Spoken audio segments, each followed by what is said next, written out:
Baudos smūgį pastebėkime. Keliamas kamuolys Maiklui Tiuikui ir galingas šūvis galva.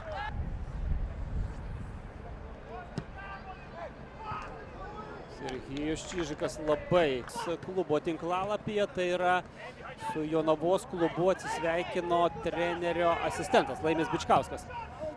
Šiandien apie tai buvo, kaip minėjau, paskelbta. Na, gal ir logiška, jis vienas prie kamulio, standartinių situacijų atlikėjas. Ir kaip dabar Matas Dedura nepataiko į vartų tinklą, tiksliau pataiko tiesiai į vartininką. Jonaviečiai grąžina kamuolį iš užribio. Nikas Banevičius keičia atakos kraštą. Artėja varžovų vartų link Jonavos ekipa, pavojingas epizodas. Ir čia likviduoja pavojo laiku išbėgęs. Šiuo metu švieslintis neveikia. Roko Stanulevičiaus perdavimas į baudos aikštelę ir čia gaudo kamuolį vis dėlto Kirilas Stapenka. Bent jau pagal išsibėgėjimą.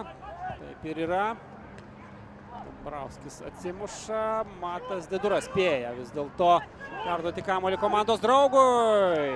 Patrikas Nvodo, matydamas, atliko perdavimą, šiek tiek tiksliau galėjo sužaisti Saugas. Tiesa, atsako tuo pačiu dabar ir jonaviečiai. Labai pavojingas epizodas, 100% galimybė. Ir Jonavos komandos legionierius muša įvartį į B1 vartus. Sveikinimai skrieja Kabirui Adetundži. Raginis pavojingas prie kamulio standartinėse situacijose ir 2-0. Vos atsidžiaugė pirmuoju įvarčiu jonaviečiai, čia pat dvigubina savo pranašumą. Junesas Hojatas švenčia įvartį, emocingas jo Patriko Nvodo.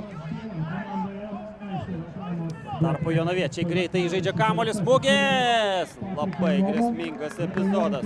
Malchi nespėjo prie kamuolio.